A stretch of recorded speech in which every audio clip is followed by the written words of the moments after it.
nunca lo hice, pero yo creo que sí. Bueno, ahora sí vamos a arrancar con excreción, ¿sí? Acá excreción es bastante corto, la verdad. Lo que tienen que saber ustedes de excreción, básicamente, chicos, es los mecanismos, o lo que tienen que saber bien, bien, son los mecanismos renales, ¿sí? Es más, hoy vamos a ver lo que es todo mecanismo renal, y mañana cuando veamos curvas vamos a ver lo extrarrenal, así que es cortito, ¿bien? O si quieren, para que no se haga muy largo, lo podemos ver a los mecanismos extrarrenales en intoxicación, ¿bien? Entonces, recordemos que la excreción sería el último paso, entre comillas, de la farmacocinesis. Les vuelvo a repetir, no importa que sea lo más reiterativa del mundo, recuerden que ocurren todos de manera simultánea, ¿bien? Entonces, la excreción es una forma de eliminar el fármaco, ¿bien? Forma de eliminar el fármaco. Y decimos que la excreción es el pasaje de las drogas o de los fármacos desde la circulación hacia el exterior, o bien hacia un compartimento que esté en comunicación con el exterior. Acá tienen que recordar lo que les dije, que la excreción es un tipo de eliminación, y hay una cosa que es súper importante, que hay fármacos que no solamente se van a excretar por un determinado órgano, sino que hay fármacos que pueden actuar sobre su propio órgano de excreción, ¿sí? Por ejemplo, las sulfas, ¿bien? Las sulfas se excretan por riñón, y también nos sirven para tratar infecciones urinarias altas, o sea, pielonefritis, porque las sulfas se eliminan por riñón y actúan también en el riñón, ¿sí? Entonces, acá no se olviden esto que les marco acá, que se puede actuar sobre el órgano de excreción con los medicamentos que se eliminan por esa vía. Por ejemplo, las sulfas que se excretan por orina se pueden utilizar para tratar las infecciones urinarias. ¿Bien? Ahora, hay que tener en cuenta acá también que la enfermedad de un órgano excretor puede llevar a que se acumule el fármaco en el organismo. Siempre les digo ver el estado fisiopatológico previo, es decir, un paciente con insuficiencia renal, si yo le doy a este paciente un fármaco que se excrete principalmente por orina, bien, yo voy a observar cómo el paciente va a tener una acumulación del fármaco si no le ajusto la dosis, bien. Entonces, la enfermedad del órgano excretor puede llevar a la acción prolongada y potente de una droga. ¿Por qué? Por acumulación. ¿Sí? Entonces, aquí pueden aparecer intoxicaciones. ¿Bien? Por ejemplo, yo les digo acá la insuficiencia renal, si yo administro potasio por vía oral, se puede producir una hiperpotasemia, porque ustedes saben que el potasio se excreta por riñón, ¿bien? Se excreta por vía renal, y si hay una insuficiencia renal y no se excreta, no se está excretando bien o se está excretando lento el potasio, si yo le doy a este paciente potasio por vía oral, por la condición patológica que sea, puedo producirle una hiperpotasemia, ¿bien? Entonces eso es como una introducción de excreción. Recuerden que es una forma de eliminar el fármaco. ¿Cuáles son las vías de excreción? Las principales vías de excreción son, la más importante, el riñón, ¿sí? Es la más importante. Un ejemplo, tenemos, por ejemplo, sales de potasio o las sulfas, ¿sí? Las sulfas dijimos recién que también se pueden excretar por riñón, ¿sí? Por el segundo es la bilis, chicos. La vía biliar es la segunda después de la renal, ¿sí? No se olviden, en el metabolismo el primero es el hígado, después la placenta. En la excreción el primero es el riñón, después sigue la vía biliar. ¿Bien? Entonces, ¿quiénes se pueden excretar por vía biliar? Por ejemplo, los anticonceptivos orales, o sea, el estradiol, por ejemplo, y también medios de contraste, ¿sí? Bien, después tenemos el pulmón. Por el pulmón se excreta el alcohol, importantísimo. ¿Alguien sabe por qué esto es tan importante? Que el alcohol se excrete por pulmón. Por el test de alcoholemia. Perfecto, muy bien, por el test de alcoholemia, ¿sí? Ya lo vamos a ver luego. Después por el tubo digestivo tenemos a los diferentes niveles de tubo digestivo, decimos que puede haber excreción salival de algunos fármacos, ¿sí? Por ejemplo, la clonidina, los barbitúricos, la nicotina, el fenobarbital, Bueno, el fenobarbital es un barbitúrico, pero si quieren el ejemplo, el fenobarbital, ¿sí? Este es un ejemplo de un fármaco que se excreta por saliva, ¿bien? Después tenemos por el estómago, la morfina, se puede excretar por el estómago, pero en una cantidad que carece de importancia clínica, ¿sí? Así que aquí yo lo diría solamente si me preguntan si existe algún fármaco que se excrete por estómago, ¿bien? Si me preguntan, digo que la morfina, pero en muy poca cantidad, o sea, una cantidad que carece de importancia clínica, ¿bien? Por el colon se pueden excretar metales pesados, importante en la intoxicación con metales pesados, ¿sí? Por leche materna se puede excretar el alcohol, los barbitúricos, la nicotina, la morfina, ¿bien? Por sudor, el alcohol se puede excretar por sudor también, las sulfas también se pueden excretar por sudor. Por lágrima, la pilocarpina, ¿sí? Cuando es administrada por vía tópica, es decir, cuando la administro por vía conjuntival, la pilocarpina puede excretarse por lágrimas. Piel y uñas, los metales pesados, importantísimo en la intoxicación. Bien, por ejemplo, un paciente que está intoxicado con plata, yo voy a ver que tiene sus uñas y su piel azul, una pseudocianosis, ¿bien? Heces, ¿se puede excretar por heces? Sí, puede ser la buscapina y el carbón activado, pero no digan esos ejemplos, digan el carbedilol. Digan el carbedilol porque es un ejemplo que lo preguntan hasta en los múltiples choice, así que digan ¿sí? Ese es el ejemplo, el mejor ejemplo para dar de excreción por heces. Entonces, ahí tienen varias vías, o sea, órganos excretores, y tienen un ejemplo de cada vía. O sea, ustedes tienen que saber todas las vías, todos los órganos de excreción y un ejemplo de cada uno. Pero, ¿cuáles son los que ustedes tienen que desarrollar?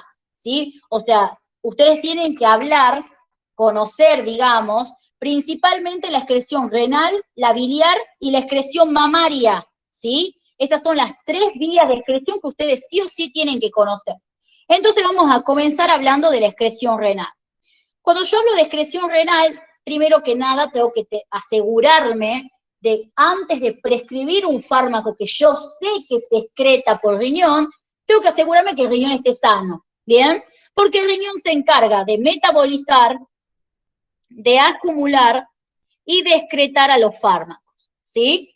O sea, metaboliza, acumula y excreta, es un órgano importante, ¿bien? El mecanismo de la excreción renal consta de 3 procesos: filtración, secreción y reabsorción. Ahora, acá es importante saber dónde ocurre cada proceso, ¿bien? Y también si estos procesos de excreción son saturables o no. ¿Por qué? Porque así vamos a entender perfecta la clase de mañana. Entonces, la filtración ocurre a nivel del glomérulo, ¿sí? La filtración es un proceso no saturable. Se elimina solamente la fracción libre y no se eliminan los gases. Acá es importante saber que el tipo de capilar, ¿cómo es a nivel renal? ¿Alguno sabe? ¿Se acuerda o no? Fenestrado. Perfecto. Fenestrado. Entonces, lógicamente, se van a poder excretar sustancias de alto peso molecular, ¿bien? Como los fármacos hidrosolubles se pueden excretar tranquilamente porque el capilar es fenestrado. Ahora, no pueden pasar los fármacos que estén unidos a proteínas. ¿Y esto por qué es importante? Porque en una situación de hipoalbuminemia, lo que vimos ayer, hipoalbuminemia, en una situación de hipoalbuminemia, cuando esté aumentada la fracción libre, no solamente este fármaco va a tener mayor actividad, porque recordemos que la fracción libre es la activa, sino que también se va a eliminar más fácilmente, porque hay un menor porcentaje de fármaco unido a proteínas, ¿bien? Entonces, es muy importante saber, ¿sí?, que cuando menor sea la concentración de proteínas, mayor va a ser la filtración glomerular, ¿bien? Acá se los pongo. Menor cantidad de proteínas, mayor la filtración glomerular, ¿sí? Ahora, ¿qué quiere decir con que no es saturable? Quiere decir que si yo aumento la concentración plasmática, ¿bien? Acá les voy a borrar esto. Quiere decir que si yo aumento la concentración plasmática, bien, del fármaco, lógicamente, va a aumentar la velocidad de excreción, ¿sí? Aumento la concentración plasmática, aumenta la velocidad de excreción. Bien, eso es muy importante también de recordar, ¿sí? Por ejemplo, si queremos dar un ejemplo de un fármaco que se elimine solo por filtración, vamos a hablar de la gentamicina, que es un antibacteriano, ¿sí? Entonces, la gentamicina es un fármaco que se elimina pura y exclusivamente por mecanismos no saturables, es decir, por filtración glomerular, ¿sí? Después tenemos la secreción, y aquí sí quiero que me presten atención, porque últimamente los exámenes están preguntando, ¿sí?, cómo es el sistema de excreción de las bases y cómo es el sistema de excreción de los ácidos, ¿bien? Entonces, secreción, ¿dónde ocurre? En el segundo segmento del túbulo proximal, ¿bien? La secreción tiene un mecanismo diferente para los ácidos y para las bases, ¿bien? En general, ya vamos a explicarlo bien detallado, decimos que los ácidos se secretan por un mecanismo similar al ácido úrico, ¿bien? Y es decir, que lo pueden hacer por difusión simple o facilitada, mientras que las bases se secretan por un mecanismo similar a la colina, ¿bien? Es decir, por un contratransporte, pero lo vamos a dibujar, ¿sí? Y acá quiero que me presten atención. Bien, entonces vamos a hablar de secreción de ácidos y secreción de bases. De ácidos orgánicos, bien, y secreción de bases. Bien, entonces, aquí, cuando hablo de secreción de ácidos, ¿sí? Estoy hablando de, por ejemplo, sistemas que siguen a lo que hace el ácido úrico, ¿bien? Entonces no se olviden de que siguen a lo que hace el ácido úrico. Entonces, ¿qué es lo que va a suceder? Vamos a hacer acá el dibujito. Aquí quiero que me presten atención, después lo copian, ¿sí? O le sacan una captura o la ven a la clase. Vamos a hacer un dibujito. En este dibujito tenemos aquí el intersticio renal. Y aquí vamos a tener del otro lado a la luz del túbulo. ¿Sí? Luz tubular, o sea, la luz del túbulo proximal. ¿Bien? Y vamos a tener que esta va a ser la parte basal de la célula y esta va a ser la parte apical. ¿Bien? O sea, la que da para la luz, digamos. ¿Bien? Entonces, aquí lo que hay que tener en cuenta, chicos, es dos mecanismos. ¿Cómo ingresa el fármaco al interior de la célula? Bien, a la célula del túbulo, y cómo sale a la luz del túbulo. Bien, cómo ingresa y cómo sale. Entonces, lo que sucede es que para que ingrese desde el intersticio renal al interior de la célula, aquí aparece un transportador que es muy importante conocer, que es el transportador de alfa-cetoglutarato. Alfa-cetoglutarato, ¿bien? Entonces, tengo un transportador que se llama alfa-cetoglutarato y que este transportador hace que mi ácido orgánico pase desde el intersticio renal a la célula. Entonces, miren lo que sucede, ¿sí? Tenemos, voy a borrar esto para explicarle bien con el dibujito y después pongo de nuevo los nombres, ¿sí? Aquí, a nivel de la membrana basal, bien, vamos a tener un mecanismo de contratransporte, entre el ácido, o sea, el ácido entra, bien, y sale alfa-cetoglutarato.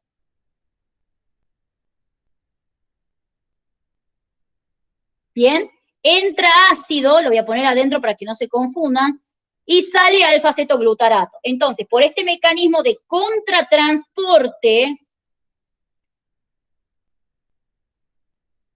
¿sí? Por este mecanismo de contratransporte, el ácido ingresa desde el intersticio renal al interior de la célula tubular, ¿sí? Ahora, ¿qué es lo que sucede a este nivel de la membrana, o sea, el nivel basal, ¿sí? No solamente hay un contratransporte entre el ácido y el alfa-cetoglutarato, sino que el alfa-cetoglutarato vuelve a ingresar a la célula, ¿sí? Vuelve a ingresar a la célula y lo hace en un cotransporte con sodio. Bien, entonces ingresa al interior alfa-cetoglutarato y también ingresa sodio al interior. Bien, entonces ese alfa-cetoglutarato que salió en un principio para que pueda entrar el ácido, reingresa a la célula junto con sodio. Bien, a su vez hay otro transportador aquí abajo que lo que hace es sacarme al sodio de la célula, el sodio vuelve a salir, para que de esta forma ingrese al interior de la célula potasio. ¿Bien? Entonces, ¿qué hay a nivel de la luz tubular? Esto estamos hablando de la membrana que está en contacto con el intersticio renal, o sea, en la membrana que sería basal. Ahora, ¿qué hay a nivel apical? Porque aquí lo que me interesa, todo esto es como chuchería, digamos, pero aquí lo que me interesa es lo que pasa con el ácido. El ácido ya ingresó. Ahora, ¿cómo hace el ácido para excretarse? Bien, para secretarse a nivel de la luz tubular, en la membrana apical existe una proteína transportadora que hace que el ácido salga desde el interior de la célula hacia la luz tubular, ¿sí? Y lo hace aquí por difusión facilitada. Bien, entonces, ¿qué tengo que saber? Lo vamos a sintetizar para que quede mucho más claro. Bien, tengo que saber que para la secreción de ácidos tengo dos cosas, lo que ocurre a nivel basal, y lo que ocurre a nivel de la membrana luminal, ¿sí? A nivel basal tengo tres transportes. Tengo un transporte de ácido más alfa-cetoglutarato y este era un contratransporte. ¿Sí? Después tengo también un transporte de alfa-cetoglutarato con sodio. Bien, esto es un cotransporte. Y tengo también un transporte de sodio y potasio. Bien, entonces tengo también un transporte de sodio y potasio. Bien, entonces aquí me interesa, porque en los exámenes escritos suelen preguntar, ¿cuál es el transportador, bien, del ácido úrico? El doctor Alori encima le encanta, pero le encanta decir cómo se excreta el ácido úrico. No le va a preguntar cómo se excretan los fármacos ácidos. Y ahí se le está metiendo una trampa, porque los fármacos ácidos se excretan como el ácido úrico. Bien, entonces si les preguntan cómo se secreta el ácido úrico, tienen que decir que hay a nivel basal tres transportes involucrados, que el transportador principal es el transportador del alfa-cetoglutarato, es decir, que el ácido ingresa a la célula y sale alfa-cetoglutarato. Después, este alfa-cetoglutarato vuelve a reingresar a la célula junto con sodio, por medio de un cotransporte. Y el sodio que ingresó sale y se intercambia por potasio. Ahora, el ácido que quedó dentro de la célula del túbulo sale a la luz tubular por medio de difusión facilitada. ¿Bien? Entonces, ese es el mecanismo de transporte de los ácidos orgánicos. Los preguntan tanto en el examen oral como en el escrito. Así que es súper importante, chicos. Acá les voy a poner ácido úrico para que no se olviden, que les pueden preguntar así en forma de trampa. ¿Bien? Y a nivel luminal tengo la difusión facilitada. Quiero saber si está claro esto. No los puedo leer, ¿no? Así que quiero saber si está claro, si tienen alguna duda, si quieren que lo explique de nuevo, porque lo estuvieron preguntando mucho en las mesas de diciembre. Así que, de diciembre, no del año pasado, del anteaño pasado. Así que quiero saber si tienen alguna duda. No, Flor. Perfecto. Entonces está claro el transporte de los ácidos orgánicos. ¿Bien? Perfecto. Y después tenemos el transporte de las bases. Transporte de las bases, está un poco más complicada, ¿sí? Bien, también tenemos el transporte de las bases orgánicas, ¿sí? Vamos a volver a hacer el mismo dibujito, recuerden que sigue al mecanismo de la colina. Vamos a volver a hacer el mismo dibujito. Bien, esta es la célula tubular. Este es el intersticio renal. ¿Sí? Y este es la luz tubular. O sea, sería básicamente, si lo dibujamos, acá estaría el túbulo, acá estaría la célula, bien, este sería el intersticio, digamos, esta la célula y esta la luz, bien, por las dudas. Bueno, entonces, ¿qué pasa acá con las bases orgánicas? Aquí con el tema de las bases intervienen 3 transportadores a nivel basal. 3 transportadores, chicos. Les voy a anotar. Intervienen a nivel de la membrana 3 transportadores. Bien, tenemos, ¿cuáles son estos 3 transportadores?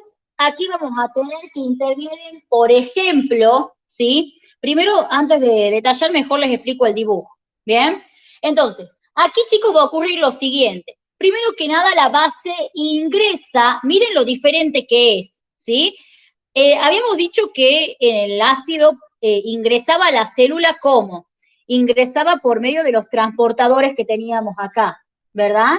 Ingresaba, ¿por qué? Por el transportador de alfa-acetoglutarato y salía por difusión facilitada. Bueno, la base pasa todo lo contrario. En la base entra por difusión facilitada y sale por transportadores, ¿bien? O sea, diferente a lo que pasa con el ácido, ¿bien? No se olviden de eso, pasa diferente, ¿sí? Entonces, las bases pasan desde el intersticio a el interior de la célula y pasan por difusión facilitada, ¿sí? Ahí veo con qué color lo hice arriba. Perfecto. Entonces las bases pasan desde el intersticio al interior de la célula por difusión facilitada. ¿Bien? Vamos a poner más arriba esto así no se mete. Intersticio. Entonces aquí pasan por difusión facilitada. ¿Sí? Ahora, ¿qué sucede? A su mismo tiempo, ¿sí? O sea, al mismo momento vamos a ver que hay una bomba de sodio-potasio a este nivel. Pero ya vamos a ver qué es lo que pasa con esa, la vemos después. Entonces ingresa la base, pero ahora la base para salir utiliza transportadores. Y aquí tenemos 3 transportadores que utiliza la base, ¿sí? Uno es la glucoproteína P, miren cómo hay glucoproteína P en todos lados, ¿no? La glucoproteína P que lo que hace es sacarla a la base del interior de la célula y expulsarla a la luz tubular, ¿sí? Entonces la saca a la base y la expulsa a la luz tubular, ¿bien? Glucoproteína P, primera. Segundo, tenemos otros 2 transportadores que también sacan a la base, a la luz tubular, que son, acá les voy a poner los nombres abajo. Voy a poner transportadores que sacan a la base, a la luz tubular, son la glucoproteína P, esto es pregunta de examen de los múltiples choice también, ¿sí? Glucoproteína P. Después tenemos el transportador de guanidio, ¿bien? Y tenemos otro transportador que se llama trietilamonio, el transportador de trietilamonio, ¿sí? Son 3 transportadores los que expulsan a las bases hacia afuera, ¿bien?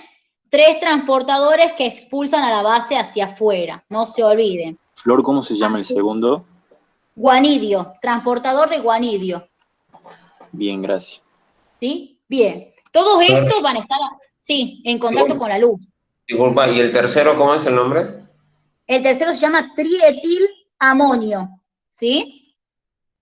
Trietilamonio. Glucoproteína P, guanidio y trietilamonio. Son los 3 transportadores encargados de la secreción de bases orgánicas, ¿sí? Entonces, estos 3 transportadores se encuentran a nivel de lo que sería la membrana apical, ¿sí? O sea, la membrana que está cerca de la luz tubular, ¿bien? Aquí también podemos tener a nivel de la luz algunos contratransportadores, ¿sí? Por ejemplo, podemos tener uno que lo que hace es intercambiarme, vamos a hacerlo así.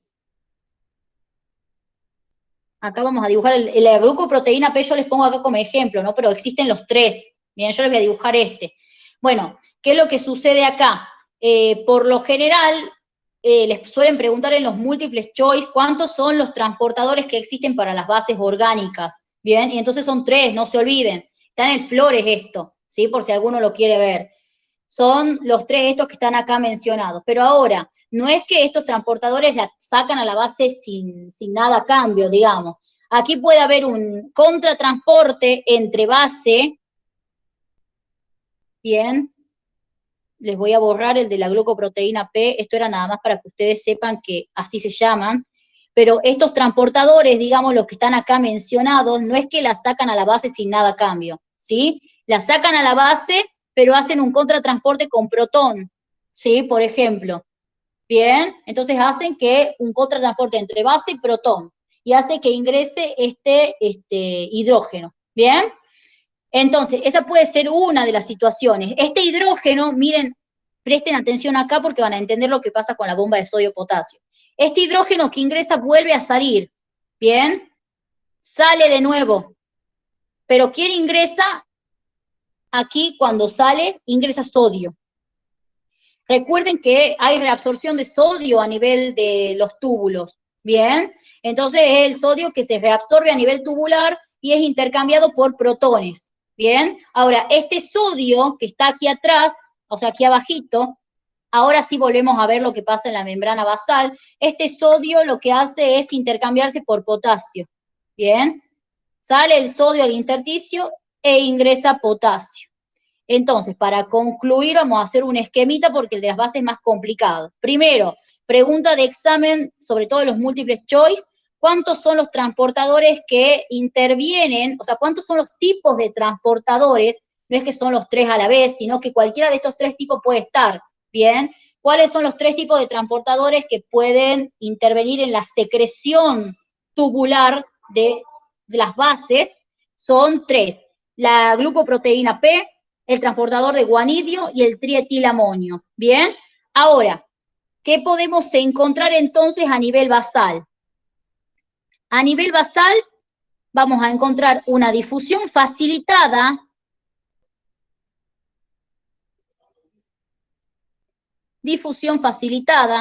y una bomba de sodio-potasio, ¿bien?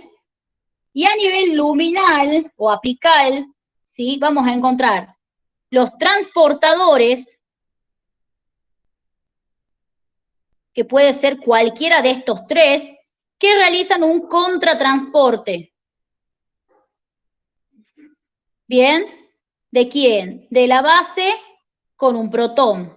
¿Bien? Y también vamos a encontrar un transportador de sodio-hidrógeno. ¿Sí? Entonces, ¿está claro, chicos, cómo se secretan las bases y cómo se secretan los ácidos? Es muy importante, ¿no? Por eso los jodo tanto. Así que quiero saber si está claro esto. Sí, Flor. Sí, Flor. Miren que si están escribiendo no los puedo leer, ¿eh? Bien. Bueno, entonces yo después les voy a pasar, si quieren les paso en PDF esta hojita, digamos, como ustedes quieran. De todas formas estoy armando los apuntes, solamente que voy medio atrasada con el armado de apuntes, porque lo hago del celu y se me complica un poco más, pero ya estoy armándole los apuntes para pasarles, antes del examen sí o sí los van a tener, bien, para repasar con eso. Y ahí yo les agrego una hoja explicando todo esto, bien, pero quiero saber si quedó claro cómo lo explicarían ustedes, eso es lo que me interesa a mí. En el repaso de Cinesi lo vamos a ver cómo lo tienen que explicar, o sea, se los voy a recordar de nuevo, pero quiero saber si ahora está claro cómo lo explicarían. Sí, Flor. Sí, Flor. Bien, perfecto. Bueno, entonces este es el tema de secreción, bien, esa es la secreción. Recordemos que a nivel renal pasan dos cosas, tres en realidad. Filtración, que ocurre en el glomérulo, secreción, que ocurre en el segundo segmento del túbulo proximal, bien, y tenemos un tercer proceso que se llama reabsorción. Ahora, la secreción es saturable, porque los transportadores son saturables, chicos, ¿sí? Entonces, aquí es saturable, ¿bien? Saturable. Esto me va a dar una importancia farmacocinética, una diferencia farmacocinética con los fármacos que se excreten por filtración. Si queremos hablar de un fármaco que se excrete puramente por secreción, podemos hablar del cloranfenicol. ¿Bien? El cloranfenicol se excreta por secreción tubular. ¿Bien? Anoten eso. Y también tenemos acá, por ejemplo, el alcohol. También es por secreción tubular. ¿Bien? Entonces, como arriba teníamos el ejemplo de la gentamicina, aquí les agrego el alcloro y el cloranfenicol. Ojo con este, ya vamos a ver que hay una cosa que sucede acá. Y bueno, las sustancias anfóteras, es decir, que se pueden comportar como bases o como ácidos, ¿sí? Pueden utilizar cualquiera de estos mecanismos. Después tenemos la reabsorción. La reabsorción pasa en el túbulo colector y aquí aparece algo que tanto los jodí yo, que es el fenómeno de atrapamiento iónico. Así que vamos a ir a verlo también abajo, ¿sí? Entonces, primero que nada, aquí para recordar esto tienen que recordar el fenómeno de atrapamiento iónico. ¿Qué pasa a nivel del túbulo colector? Este va a ser el túbulo colector, o sea, la luz. Y vamos a tener acá lo que sería el intersticio.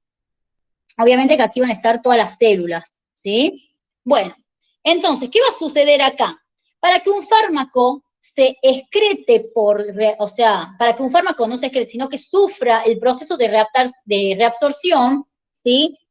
Interviene mucho, chicos, acá el pH de la orina. Bien, interviene mucho el pH de la orina. La reabsorción tiene sus beneficios.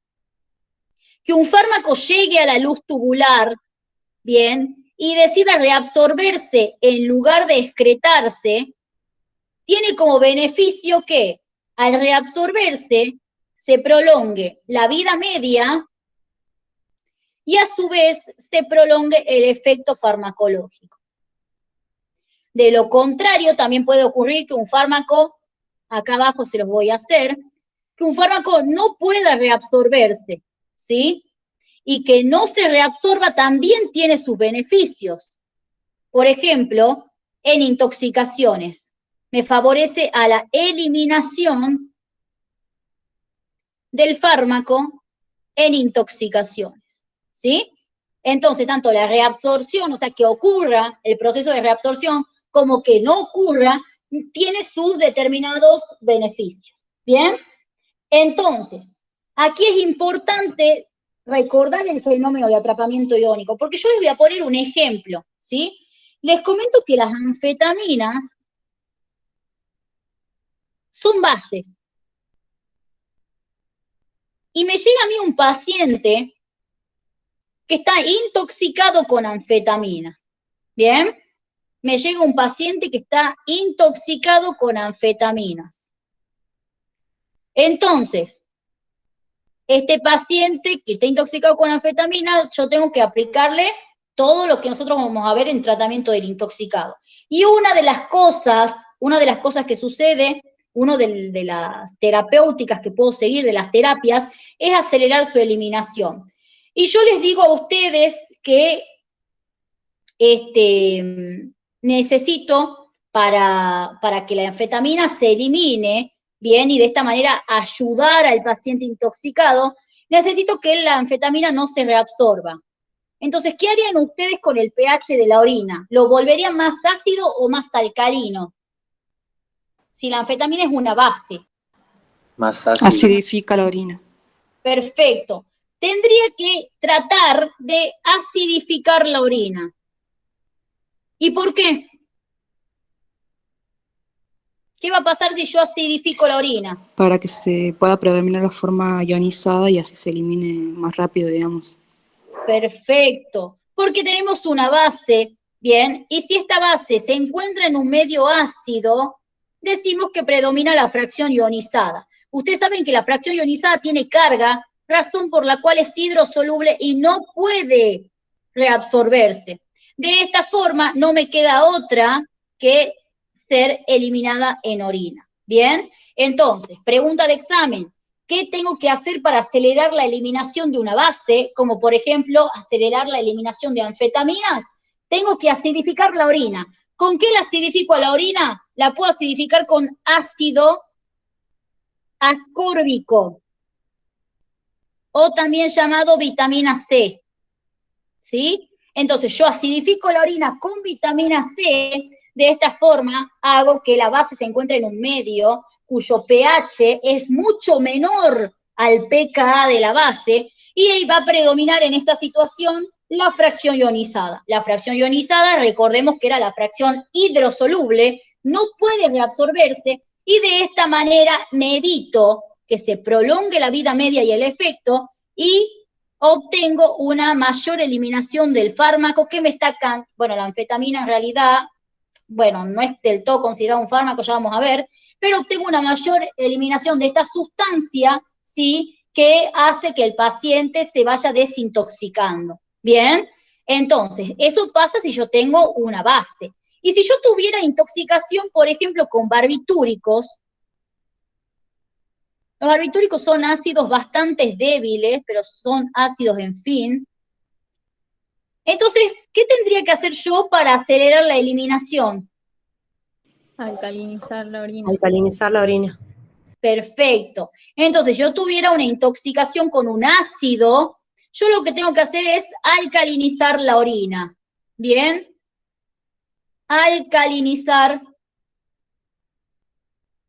la orina. Y vamos a utilizar para esto bicarbonato de sodio. ¿Sí? Bicarbonato de sodio. Entonces, yo alcalinicé la orina, ¿y qué es lo que sucedió? Como el fármaco es un ácido y el pH del medio es mayor al pKa del fármaco, predomina la fracción ionizada, razón por la cual al ser hidrosoluble no se puede reabsorber y no le queda otra que eliminarse, ¿sí? Entonces, la reabsorción es importante, ¿por qué? Porque el fármaco que se reabsorba va a ser un fármaco que va a tener una mayor vida media y un mayor efecto farmacológico, pero también es importante, mucho más importante, en la intoxicación. Así que ustedes, si eligen como tema excreción, tienen que estar preparados para hablar de nocividad.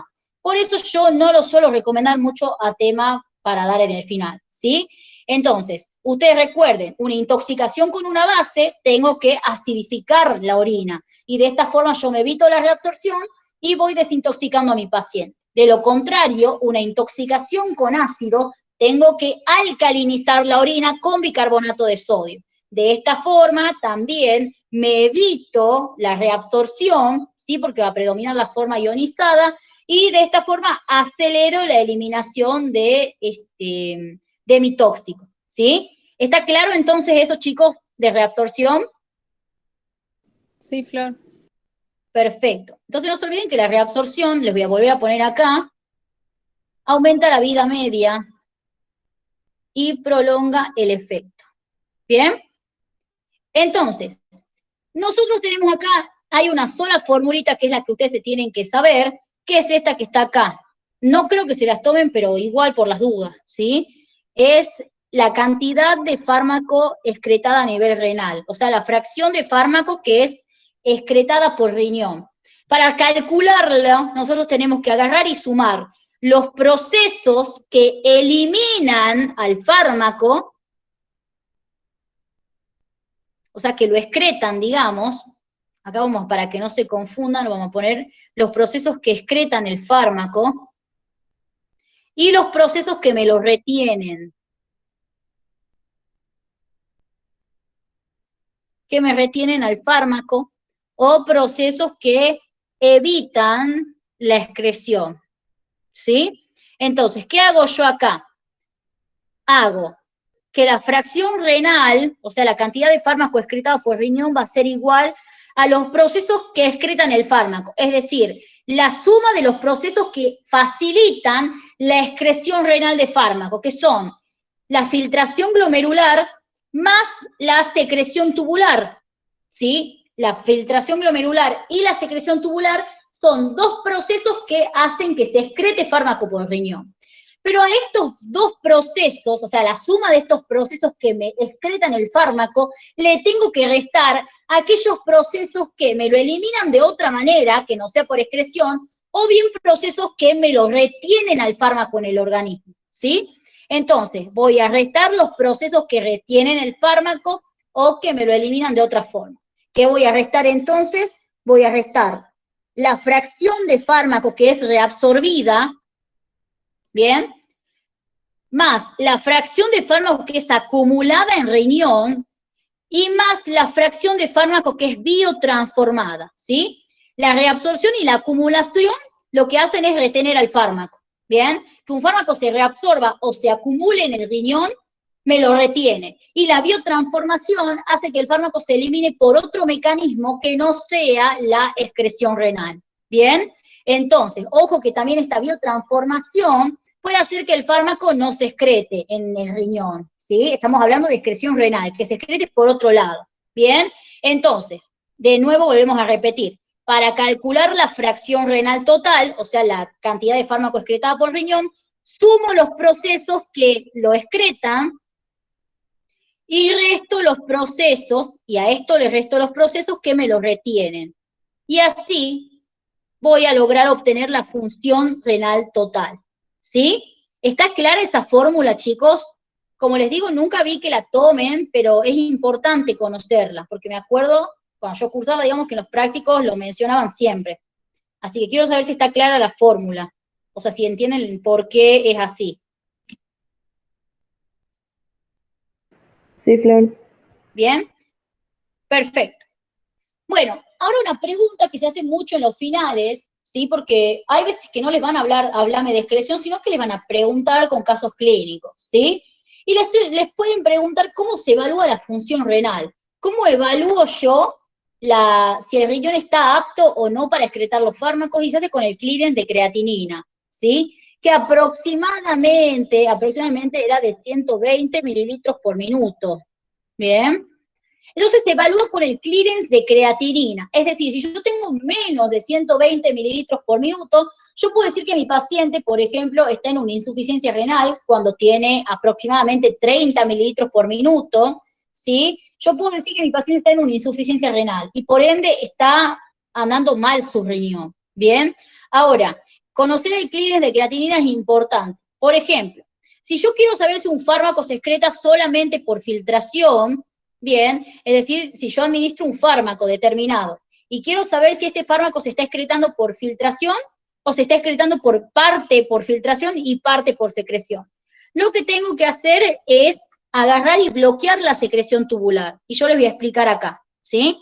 Entonces, yo administré un fármaco y quiero saber si este fármaco se excreta por secreción y por filtración, o si se excreta solamente por filtración glomerular, como es el caso de la gentamicina. Entonces lo que hago es bloquear la secreción tubular.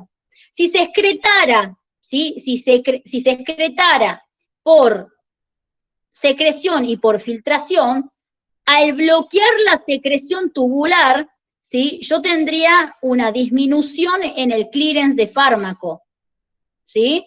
O sea, en la cantidad de fármacos yo agarro, por ejemplo, primero, y no le administro ningún bloqueante de la secreción.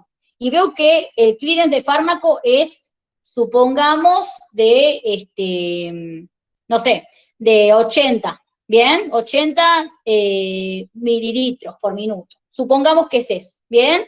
Ese es el clearance de mi fármaco. Ahora, o pongamos 120, como el clearance de creatinina, supongamos, ¿bien? Es 120. Y después bueno, entonces yo ya tengo mi clearance. Ahora yo quiero saber si este fármaco se está excretando por filtración solamente o si involucra también procesos de secreción tubular. Entonces lo que hago es bloquear la secreción tubular. Si al bloquear la secreción tubular yo tengo menos de 120, ¿sí? Yo digo que mi fármaco sí se estaba secretando por la secreción tubular. Porque antes de bloquearla, la secreción, yo tenía 120, y ahora que la bloqueé tengo 80, por ejemplo, ¿bien? En cambio, si yo veo que el clearance no se modifica el clearance, quiere decir que al bloquear la secreción tubular no intervino en la excreción de este fármaco, razón por la cual puedo asegurar que el fármaco se excreta únicamente por filtración. Entonces, miren lo que nos dice la frase. Si un fármaco se excreta únicamente por filtración, su clearance no será disminuido por la administración de bloqueantes de la secreción, ¿sí? Es decir, que si yo bloqueo la secreción tubular, voy a seguir teniendo el mismo clearance que tenía antes de bloquearla, ¿bien? En cambio, si yo bloqueo la secreción y veo que hay menor clearance, quiere decir que parte del fármaco también se estaba eliminando por secreción. ¿Está claro eso, chicos?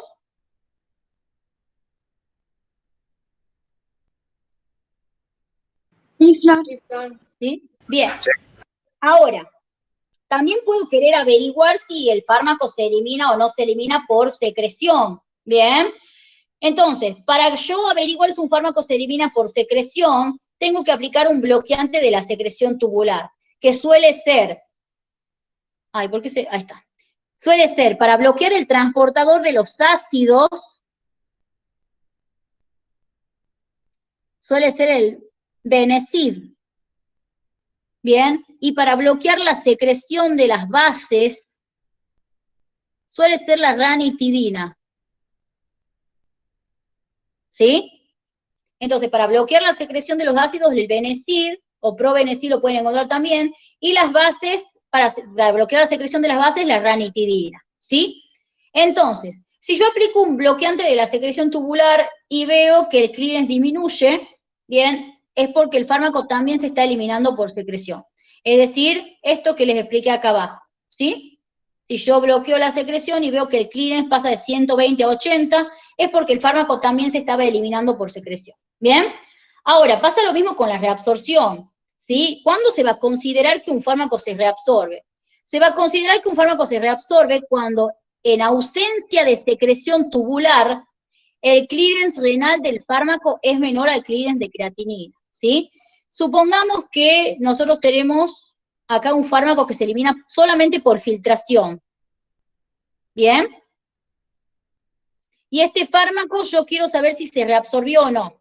Entonces lo que nosotros podemos hacer, porque está medio complicado acá calcularlo, vamos a hacer lo siguiente. Puedo aplicar un bloqueante de la secreción tubular, porque tiene que ser en ausencia de la secreción tubular, y si yo veo que el clearance es menor que el clearance de creatinina, es porque el fármaco se reabsorbe, ¿bien? Se reabsorbe a nivel del túbulo colector, ¿sí? El proceso de reabsorción, entonces, no se olviden que esto por si no lo suelen preguntar tampoco, pero bueno, yo trato de darle lo más completo posible, ¿sí? Si yo veo que el clearance total del fármaco es menor al clearance de creatinina, en ausencia de la secreción tubular, ¿no? En ausencia de la secreción tubular, yo voy a considerar que el fármaco se está reabsorbiendo, ¿sí? Bien, entonces, eso como data. Ahora, hay una cosa que sí es sumamente importante, que es la velocidad de excreción renal, ¿bien? Y la velocidad de excreción renal se puede ver modificada en ciertas situaciones, como por ejemplo, cuando haya una modificación en el flujo sanguíneo, cuando haya una modificación en la concentración plasmática, por el estado del riñón y por la edad, ¿bien?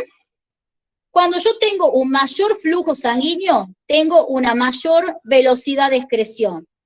Razón por la cual en la insuficiencia cardíaca, donde hay una hipoperfusión, tengo una menor velocidad de excreción de los fármacos, ¿sí? De los fármacos que se excreten por riñón, lógicamente, ¿bien? Entonces, en patologías que me alteren el flujo sanguíneo, como por ejemplo en la insuficiencia cardíaca, yo voy a tener una menor velocidad de excreción, ¿sí? Bien, después tenemos de la concentración plasmática. Yo les había dicho que en el caso de los procesos no saturables, cuando yo aumente la concentración plasmática, es decir, aumente la dosis, ¿bien? Voy a estar teniendo una mayor velocidad de excreción. Esto no pasa en los procesos saturables, justamente porque se saturan, ¿bien? Entonces, en los procesos no saturables, la concentración plasmática es directamente proporcional a la velocidad de excreción, ¿sí? Del estado del riñón, pacientes que tengan, por ejemplo, algún tipo de insuficiencia renal, bien, van a tener alterado todo lo que sería el proceso de excreción renal. Razón por la cual a este paciente yo le tengo que ajustar la dosis, ¿sí? Es decir, un paciente con insuficiencia renal va a tener una menor velocidad de excreción. O sea, va a estar eliminando el fármaco más lentamente. Razón por la cual acá yo tengo dos opciones que se las voy a poner acá. Primera opción, aumentar el intervalo de dosis. Aumentar el intervalo de dosis. ¿Bien? Y segunda opción, lo que puedo hacer es disminuir la dosis. ¿Bien? ¿Para qué aumentaría yo el intervalo de dosis, chicos? A ver. Para darle más tiempo al organismo para que se elimine el fármaco. Perfecto, le doy más tiempo al organismo para que pueda eliminar el fármaco. Y tercero, lógicamente, la edad, ¿sí? Aquí tenemos, por ejemplo, que en los recién nacidos, bien, no tienen muy desarrollado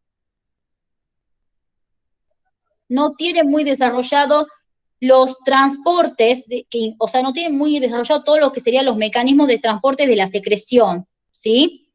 Los mecanismos de secreción, ¿bien? Por ejemplo, hay fármacos como el cloranfenicol, que en un recién nacido se van a eliminar de manera ultra lenta o no se van a eliminar y se pueden acumular. Porque el cloranfenicol se elimina pura y exclusivamente por secreción, ¿sí? Tubular. Entonces, si yo no tengo desarrollados los mecanismos de secreción, no puedo dar este fármaco, ¿bien? Porque la velocidad de excreción va a estar muy enlentecida y el paciente puede sufrir intoxicación. Entonces, no hay que dar cloranfenicol en los recién nacidos porque no tienen sus sistemas de secreción muy desarrollados, ¿sí? ¿Alguna duda de la velocidad de excreción, chicos? Flor, en un paciente con insuficiencia renal, ¿la primera opción no sería otro fármaco, digamos, que no se elimine por riñón? ¿O no es una opción? Perfecto. Sí, esa también es una opción. Muy bien. O sea, buscar una vía de excreción alternativa, digamos, ¿sí? Pero no es la primera opción, ¿o sí? Depende. Si existe otro fármaco, bien, que vos puedas utilizar para la patología de ese paciente que no se excrete pura y exclusivamente por riñón, sí, bien. Pero si no existe otro fármaco, o si todos los fármacos para la patología del paciente se excretan por riñón, y no tenés otra opción que aumentar el intervalo de dosis o disminuir la dosis, ¿bien? Pero si existe alguna alternativa terapéutica, digamos, sí. Si no existe alguna alternativa terapéutica, lo que te queda es modificar la posología, ¿bien? Sí, gracias. Perfecto. Bien, no tienen ninguna duda con velocidad de excreción, importante, ¿no? Conocerla para la clase de mañana. Y por último, lo que vamos a ver hoy es la excreción biliar, ¿sí? Para que no se desocupen tan tarde. La excreción biliar yo les había dicho, chicos, que era lo segundo en importancia, ¿bien? O sea, la segunda vía de excreción importante es la vía de excreción biliar. Aquí tengo que tener en cuenta yo varias cosas. Primero que nada, tengo que tener en cuenta que para que un fármaco, ¿sí?, se excreten por la bilis, los fármacos, o sea, la mayoría, ¿sí?, que se excreta por bilis, sufren circuito enterohepático. El circuito enterohepático en realidad forma parte de la distribución, más que de la excreción, ¿sí? Forma parte más que nada de la distribución. Ahora, aquí, cuando yo hablo de vía biliar, hablo de que el fármaco llega al hígado, se conjuga, y como se conjuga, no va a poder reabsorberse, digamos, sino que lo que va a hacer es excretarse por la bilis. Y como yo les había dicho a ustedes, esta conjugación del fármaco con el ácido glucurónico, bien, hace que el fármaco sea inactivo. ¿Por qué? Porque con este peso molecular el fármaco no se puede reabsorber. Entonces, ¿qué es lo que sucede? Llega el fármaco al hígado, se conjuga, bien, y una vez que se conjuga, es excretado por la vía biliar hacia la vesícula, ¿bien? De ahí de la vesícula pasa por toda la vía biliar a lo que sería el intestino delgado. Bien, acá la hagamos así esquemáticamente a la vía biliar, y llega aquí a lo que sería el intestino delgado. Cuando llega al intestino delgado, chicos, ¿qué es lo que sucede? Este tamaño que tiene el fármaco, como les dije arriba, no se va a poder reabsorber. Razón por la cual, ¿qué va a suceder? Se podría eliminar tranquilamente en heces. Pero ¿por qué no se elimina? ¿Por qué hay fármacos que no se eliminan? Porque en el intestino, se los voy a dibujar acá para que quede más claro, aquí tenemos el intestino, ¿sí? Aquí tenemos el fármaco conjugado con el ácido glucurónico, ¿bien? Y les dije que esto así no puede absorberse. Pero en el intestino nosotros tenemos la microbiota, ¿sí? Bien, entonces en el intestino, al tener la microbiota, las bacterias que forman parte del intestino llegan y lo que hacen es producir una enzima que se llama beta-glucuronidasa. Bien, estas beta-glucuronidasas rompen este enlace y hacen que el fármaco se separe del ácido glucurónico. De esta manera, el fármaco se reabsorbe, bien, y al reabsorberse, vuelve a la circulación. Razón por la cual el circuito enterohepático me sirve para prolongar la vida media y también para prolongar el efecto farmacológico, ¿sí? O sea, me prolonga la vida media y el efecto, ¿bien? Hasta acá todo bien. O sea, quedémonos con esto, quedémonos con que hay fármacos que se conjugan, ¿bien? Y que sufren circuito enterohepático. Hay otros fármacos, por ejemplo, que me sirven que se excretan por bilis, ¿bien? Pero no se van a reabsorber, sino que me sirven para tratar infecciones a nivel de la vesícula, ¿sí? Acá les pongo, infecciones a nivel de la vesícula. Por ejemplo, la rifampicina. Es decir, la rifampicina se puede dar tranquilamente en una infección en la vesícula. ¿Por qué? Porque la rifampicina se excreta por bilis, por vía biliar, ¿sí? Y que se excrete por vía biliar nos dice que va a estar en algún momento en la vesícula y ahí va a actuar, ¿bien? Acá les aclaro que la rifampicina no necesita conjugarse con ácido glucurónico, ¿bien? Para poder sufrir excreción biliar. Hay fármacos que sí o sí lo necesitan, ¿bien? Entonces, acá nos aparece otra pregunta.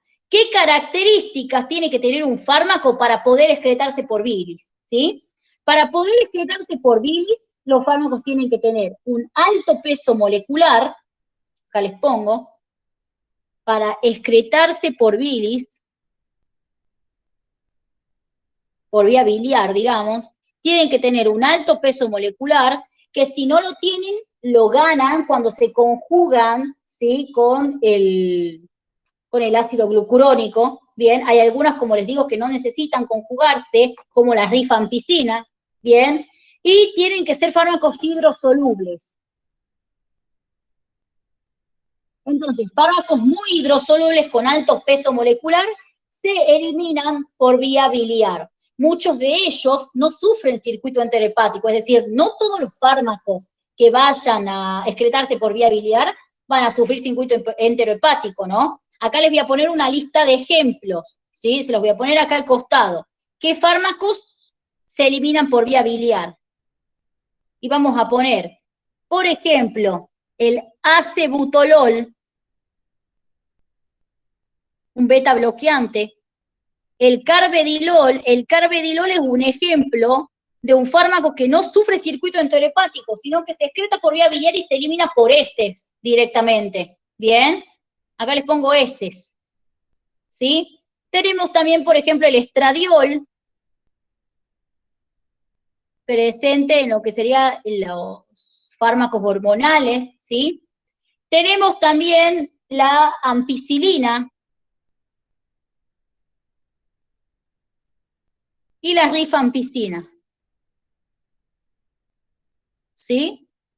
Entonces, estos son algunos ejemplos de fármacos que se eliminan por vía biliar. Como les digo, hay algunos que sufren circuito enterohepático, como el estradiol, y hay otros que no, como el carvedilol. Bien, hay algunos que necesitan sí o sí conjugarse con ácido glucurónico para de esta forma aumentar su peso molecular, como lo es el estradiol, y hay otros que no necesitan conjugarse con nada, como la rifampicina, ¿sí? Entonces, no se olviden las características que tienen que tener un fármaco para excretarse por bilis. Ahora, ¿cómo hace el fármaco para excretarse por bilis? Bien, ¿cuál es el mecanismo? Nosotros tenemos acá el hepatocito, ¿bien? Y del hepatocito vamos a tener que en la membrana luminar, digamos, que está dentro de lo que serían los conductos, o sea, la membrana de la célula del hepatocito que da hacia los conductos biliares, ¿sí? Vamos a tener una glucoproteína P. Miren cómo aparece en todos lados, ¿sí? Esta glucoproteína P lo que va a hacer es sacarme al fármaco del hepatocito y lo va a llevar hacia los conductos biliares, ¿sí? Obviamente los que están dentro del hígado, los intrahepáticos, ¿bien? Y también tenemos otra proteína, ¿sí? Que es la proteína, acá se los pongo, o sea, la transportadora MRP2, ¿sí? Que esta también ayuda a que los fármacos se expulsen al conducto biliar. La diferencia acá es que la glucoproteína P es para cationes orgánicos, ¿sí? O sea, favorece la excreción biliar de cationes orgánicos, mientras que la MRP2 favorece la excreción biliar de aniones orgánicos, ¿sí? Entonces, tenemos a nivel del hepatocito dos proteínas que expulsan fármaco desde el interior del hepatocito a la luz de los conductos biliares, ¿bien? Y de esa forma, lógicamente, recuerden, de esa forma se va a excretar. Eso por si les preguntan el mecanismo involucrado, ¿sí? Entonces, ¿qué quiero que sepan yo de excreción biliar? Las características que tiene que tener el fármaco. Tienen que saber que no hablar de excreción biliar no significa hablar siempre de circuito enterohepático, que hay algunos que los pueden sufrir como los anticonceptivos orales, ¿bien? Y hay otros que no lo van a sufrir como el carvedilol, que se excreta por bilis y se elimina por heces. O como los medios de contraste, chicos, los medios de contraste también se excretan por bilis, por vía biliar, y me sirven mucho para hacer diagnóstico por imágenes, ¿bien? Pero no se van a reabsorber estos, ¿sí? Y también tienen que saber que yo puedo actuar sobre el órgano de excreción, o sea, puedo actuar sobre la vesícula. Por ejemplo, con la rifampicina, que es un fármaco que se excreta por bilis y me sirve para tratar infecciones en la vesícula. ¿Bien? Aquí les puse a un costado ejemplos de fármacos que se excreten por vía biliar, ¿sí? Y ahora lo que les voy a explicar es lo último, que es la interacción medicamentosa que puede haber a este nivel. Pero volvemos a esta imagen de acá entonces. Dijimos que, por ejemplo, el anticonceptivo oral, acá les pongo ACO, pero no estoy hablando de anticoagulante oral por la duda, es anticonceptivo. El anticonceptivo oral, entonces, es un fármaco que se tiene que combinar con ácido glucurónico. De esta manera adquiere un alto peso molecular y se excreta por la bilis, ¿bien? O sea, por vía biliar. Cuando llega a nivel intestinal, de esta forma no puede absorberse, ¿sí? No se puede reabsorber. ¿Por qué? Porque el peso molecular es alto. Entonces, como en el intestino tenemos la flora normal, la flora produce las beta-glucuronidasas, que me degradan esta unión y me liberan al fármaco favoreciendo a la reabsorción. De esta forma, el circuito enterohepático que sufren los anticonceptivos orales, ¿sí? Es importante, ¿por qué? Porque me va a prolongar su efecto farmacológico, ¿sí? Ahora, ¿qué pasa si me llega una paciente con una infección, sea cual sea una infección bacteriana, y yo a esta paciente no le pregunto si está tomando anticonceptivos, y le prescribo, por ejemplo, ampicilina? La ampicilina es un antibiótico de amplio espectro. Cuando yo hablo de antibiótico de amplio espectro, estoy hablando de un antibiótico que cubra la mayor cantidad de microorganismos posibles y que tiene como reacción adversa, estos antibióticos tienen mucha diarrea, ¿sí? Como reacción adversa porque dañan a la flora normal, ¿sí? ¿sí? Porque recuerden que la flora está compuesta por bacterias. Estos antibióticos pueden inhibir a las bacterias de la flora normal, razón por la cual, si una paciente está tomando un antibiótico de amplio espectro como la ampicilina, como la amoxicilina más ácido clavulónico, yo voy a observar que en esta paciente no le puedo decir, o sea, no le puedo decir que se cuide solamente con anticonceptivos orales. Bien, ¿por qué? Porque la ampicilina, al ser un antibiótico de amplio espectro y al dañarme, o al inhibirme, si se quiere mejor, a la microbiota, me está inhibiendo la producción de beta-glucuronidasas, ¿sí? Como me inhibe la producción de beta-glucuronidasas, va a haber parte del fármaco que no se va a desligar de su conjugación, razón por la cual se va a perder por heces gran cantidad del fármaco, ¿sí? Y si el fármaco se pierde por heces, el efecto anticonceptivo se ve reducido. Entonces sería irracional, primero, antes de prescribir un antibiótico de amplio espectro, no preguntarle a la paciente si está tomando anticonceptivos orales. Y segundo, también sería irracional que si los está tomando y le tengo que prescribir este antibiótico de amplio espectro, yo no le indique que tiene que utilizar otro método anticonceptivo en esta situación, ¿sí? Entonces, es importante, chicos, esto a la hora de prescribir un antibiótico de amplio espectro a una paciente que esté tomando anticonceptivos orales, porque se puede cortar el efecto anticonceptivo y si es la única forma de cuidarse de la paciente, podemos tener complicaciones, ¿sí? Así que bueno, hasta acá llegamos, mañana vemos todo lo que es cinética de eliminación y de absorción y veremos la vía pulmonar y mamaria, que son más cortas, ¿sí? Quiero saber si tienen alguna duda de la clase, yo sé que es medio larga, pero sí o sí quería que veamos excreción hoy, por lo menos renal y biliar. Quiero saber si tienen alguna duda, algo que quieran preguntar. Flor, la glucoproteína P que vimos que está en el hepatocito, ¿puede ser que tenga otro nombre que sea MRD1? También se la puede conocer así. Esa es la El de los sinónimo. cationes. Claro, y la MRP2 es la de los aniones. Perfecto, gracias, Flor. Bien, no, de nada. ¿Alguna otra duda?